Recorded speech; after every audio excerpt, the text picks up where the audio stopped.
Welcome back. હવે એક મહત્વપૂર્ણ સમાચાર મળી રહ્યા છે જમ્મુ કાશ્મીરથી। જમ્મુના બડગામમાં 3 આતંકીઓ છુપાયા હોવાની આશંકા સેવાઈ રહી છે। જમ્મુના બડગામમાં સેના ઓપરેશન ચલાવી રહી છે અને આતંકીઓને શોધખોળ કરવાની કામગીરી ચાલી રહી છે। જમ્મુના બડગામમાં સેનાનું ઓપરેશન ચાલી રહ્યું છે, જેમાં 3 આતંકીઓ છુપાયા હોવાની આશંકા છે। શ્રીનગર એસઓજી અને બડગામ એસઓજી દ્વારા ઓપરેશન જારી છે અને લગાતાર જે આતંકીઓ છે તેઓ છુપાયા હોવાની આશંકા છે, તેમને શોધખોળ કરવા માટેની કામગીરી ચાલી રહી છે। સંદેશ ન્યૂઝના ચેનલ વિવેક કુમાર ભટ્ટ અમારી સાથે જોડાયા છે જમ્મુ કાશ્મીરથી। વિવેકજી, ખાસ કરીને અત્યારે જે ઓપરેશન ચાલી રહ્યું છે તેને લઈને શું વધુ માહિતી છે આપની પાસે? બિલકુલ પંકજ, કાશ્મીરના બડગામ સેક્ટરમાં અત્યારે એન્કાઉન્ટર ચાલુ થઈ ગયું છે। સવારથી શોધખોળ ચાલી રહી હતી, સર્ચ ઓપરેશન ચાલી રહ્યું હતું।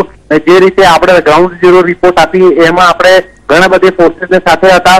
અત્યારે જે છે એ તાજા ખબર આવી રહી છે કે એન્કાઉન્ટર ચાલુ થઈ ગયું છે અને ફાયરિંગ પણ થઈ રહી છે અને 3 આતંકવાદીઓને ટ્રેસ કરાયા છે અને મોટી સફળતા આર્મી અને એસઓજી બડગામ, એસઓજી શ્રીનગર ને મળી છે ને ટૂંક જ સમયમાં આતંકવાદીઓને ઠાર કરી દેવાશે એવું અત્યારે એવું લાગી રહ્યું છે।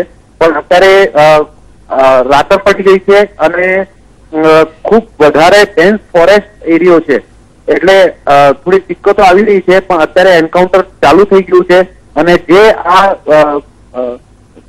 આસ્થાના પાપીઓ આપણે કહીએ કે પછી આ માનવતાના પાપીઓ જે ક્રૂર કૃત્ય કર્યું એ લોકોને હવે અંજામ સુધી પહોંચાડવાનો સમય આવી ગયો છે અને એના માટે જે છે છેલ્લા 24 કલાકથી ભારતીય સેનાના જવાન, જમ્મુ કાશ્મીર પોલીસ, બીએસએફ અને ઘણી બધી પેરામિલિટરી ફોર્सेस સર્ચ ઓપરેશન લગાતાર કરી રહી હતી।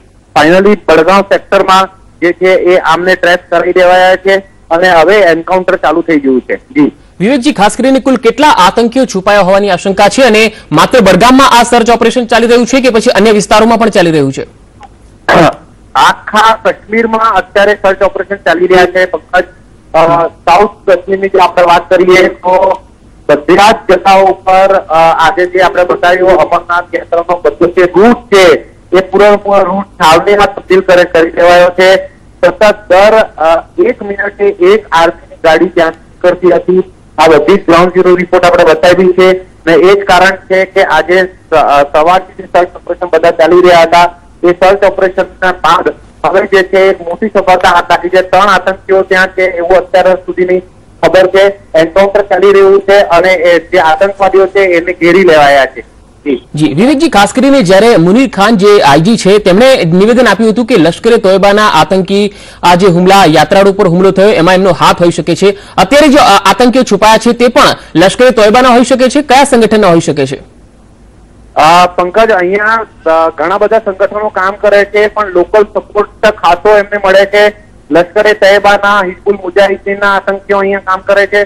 સાથે જે છે અહીંયા આઝાદ કાશ્મીરના નારા લગાવવાવાળા જે હુરિયતના નેતાઓ અને જે અલગાવવાદી નેતાઓના જે સપોર્ટથી, પાકિસ્તાનના સપોર્ટથી, આઈએસઆઈના સપોર્ટથી જે લોકો પથ્થરમારા કરે છે, જે લોકો જે માનવતાના દુશ્મન બનીને બેઠા છે અને જ્યાં જન્નત જેવા કાશ્મીરને નરક બનાવી દીધું છે, એના માટે જે આ બધા જ લોકો અત્યારે કામ કરી રહ્યા છે ને એના માટે આપણે આર્મી, બધી પેરામિલિટરી ફોર્सेस, જમ્મુ કાશ્મીરની પોલીસ, ખુફિયા વિભાગ એ સજ્જ છે।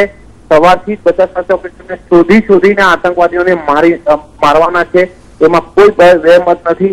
ને એ છે આ હુમલા કરનાર હુમલાખોરો કે પછી કોઈ પણ આતંકી હોય કે કોઈ પણ એવો લોકલ પર્સન જેને આતંકીઓને આ બધાની ટીપ આપી છે, જેને રેકી કરી છે, કોઈને છોડવામાં આવશે નહીં એવું ચોખ્ખી વાત જે છે એ કરી દેવાઈ છે અને એ જ કારણ છે કે હવે એન્કાઉન્ટર સ્ટાર્ટ થઈ ગયા છે।